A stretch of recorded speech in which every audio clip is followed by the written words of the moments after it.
Welcome back to the Deep Dive. Our mission today is for you. We've taken a really dense stack of sources covering that seismic shift from the end of 2025 into the first couple of weeks of January 2026. And this deep dive is all about pulling out the most critical details, the patterns, the things that immediately set the new year on this trajectory of conflict, unilateral action, and just tragic human error. It was a period of such extraordinary contrast globally. On one hand, you had millions taking part in these huge celebratory New Year events. Right. But at the exact same time, the international community was just reeling from these immediate high-stakes military shocks, massive diplomatic upheaval, and some truly awful disasters. The world changed profoundly, and it did so in a matter of days. Absolutely. What stands out to me is just the aggressive pace of it all, how quickly certain global actors just decided to redefine the boundaries. We literally saw the world map redrawn overnight in that first week of January, and it started with what was, I think, arguably the most audacious military intervention in the Americas in decades. Okay, let's unpack this. We have to begin with Operation Absolute Resolve. This was a stunning and highly aggressive operation by the United States.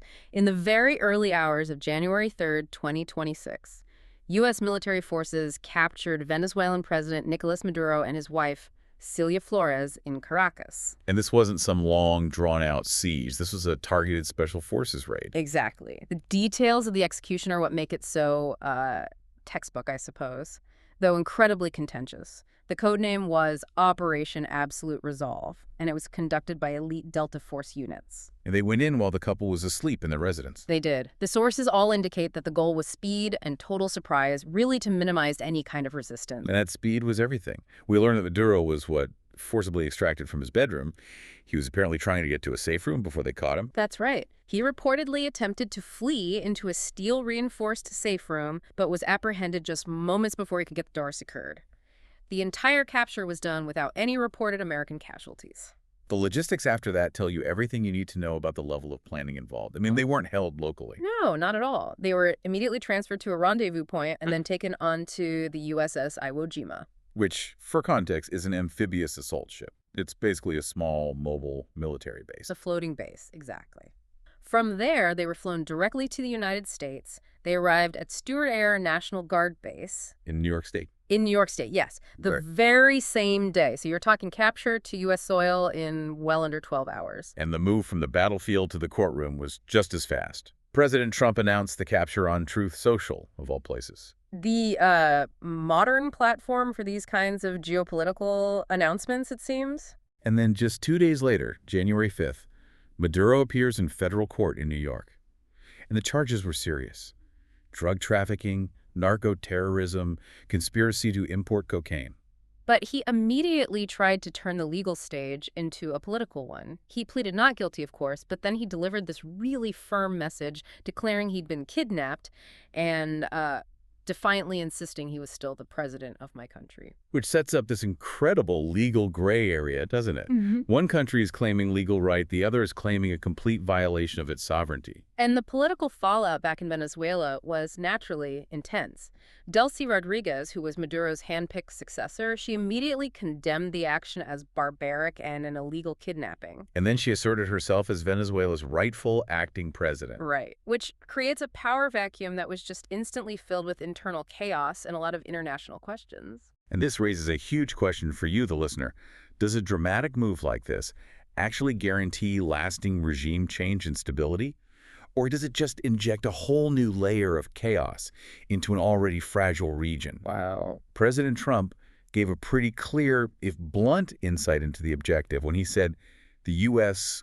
would run Venezuela temporarily and critically get the oil flowing. And that focus on oil is absolutely key. If you connect this very high-profile military action to the broader U.S. policy decisions that were happening in the exact same week, a very consistent and assertive pattern starts to emerge. That economic and military pressure just kept going, didn't it? Just days after the capture, on January 9th, the U.S. seized its fifth oil tanker in the Caribbean. Continuing to choke that new transitional government led by Delcy Rodriguez. Meanwhile, back in Washington, the Trump administration was holding these high-level meetings at the White House with top oil executives. Specifically to negotiate deals for reconstructing Venezuela's oil industry, but entirely under U.S. guidance. It's a classic example of economic strategy right on the heels of military force. They weren't just reacting, they were planning the economic handover. But it wasn't a total diplomatic break with the entire region. We saw a really sensitive development on January 8th, an abrupt phone call between President Trump and Colombian President Gustavo Petro. Yes, and that interaction seems to have been enough to avert what many were calling a potential diplomatic crisis between the two nations, which had been building over the whole Venezuela intervention. The fact that one phone call could avert a crisis like that, it just underscores the high-stakes, personal nature of this kind of diplomacy. Petro even called the conversation friendly. Despite, as he said, reiterating deep disagreements on policy, it shows the U.S. is willing to use maximum pressure, but sometimes you still need that back channel to keep things from completely collapsing. And that assertive unilateral approach then just. It hit its peak with what our sources called the Great Withdrawal. A sweeping executive order, withdrawing the United States from an unprecedented 66 international organizations. 66. That is a massive number. It included, what, 31 bodies connected to the UN? That's right, and multiple international treaties. To make that number concrete for you, we're talking about targeting major entities.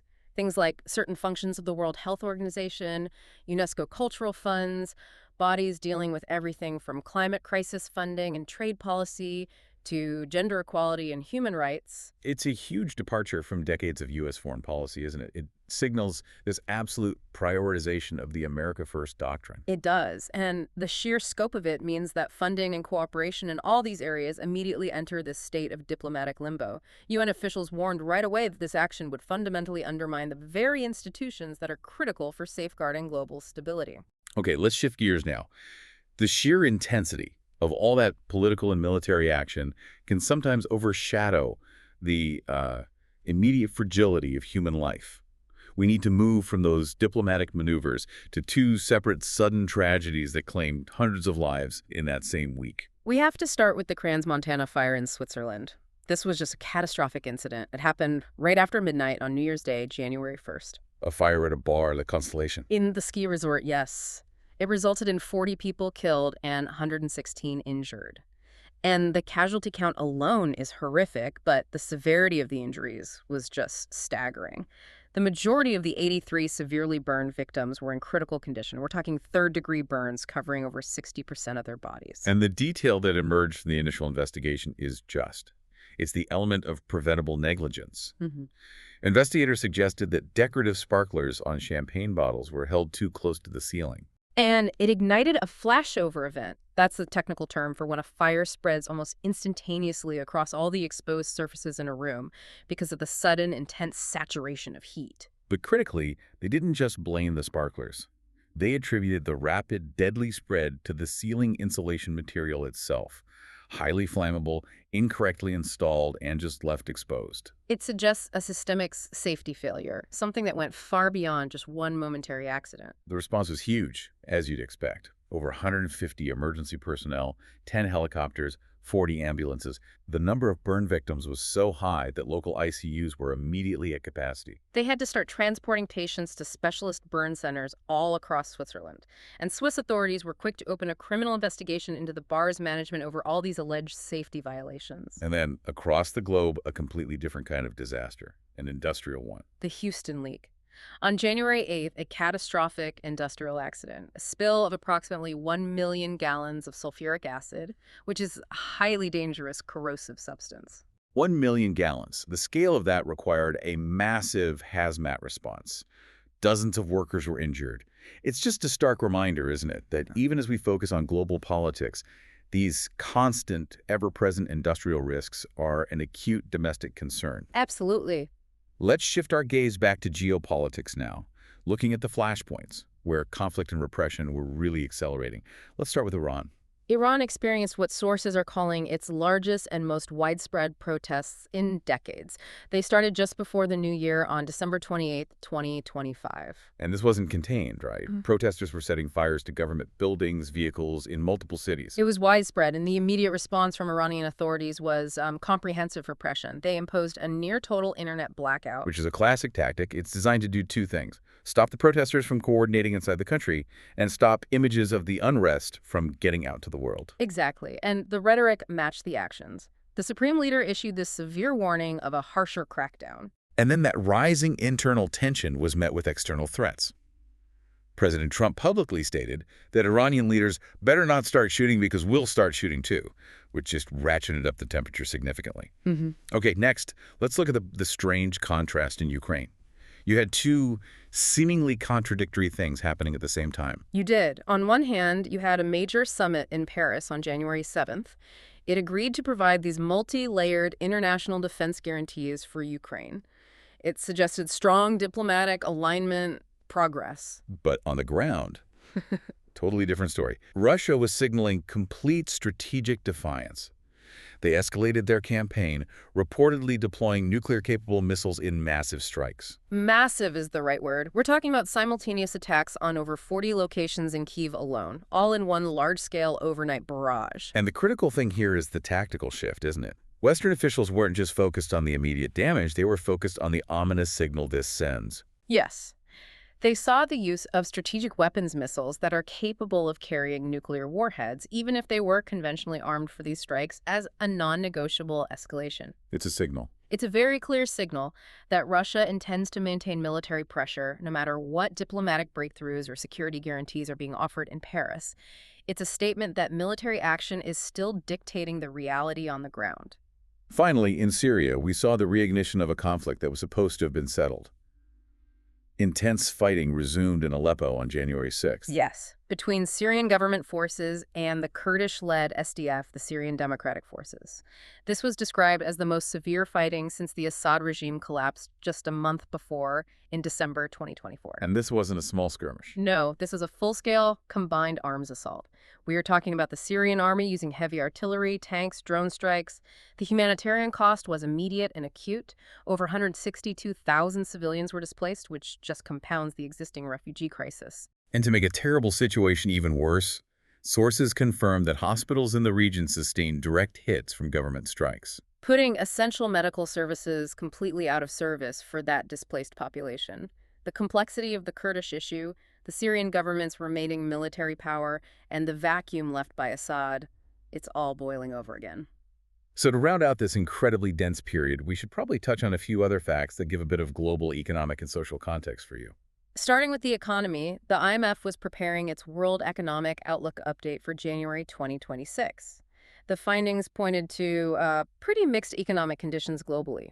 Developed economies were facing headwinds, but the IMF specifically flagged the trade tensions, especially those initiated by the Trump administration, as creating significant uncertainty for global growth. Right. But despite those headwinds and inflation, consumer activity in the U.S. actually remained surprisingly robust.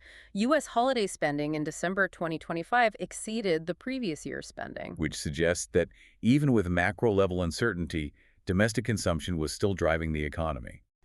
And finally, that global New Year contrast we mentioned at the start, it was physically manifested in the celebrations themselves. It really was. While you had major cities like Sydney, London, New York's Times Square with these elaborate fireworks and massive parties, the events in both Switzerland and Hong Kong were either muted or canceled entirely. And that was done out of respect for disaster victims.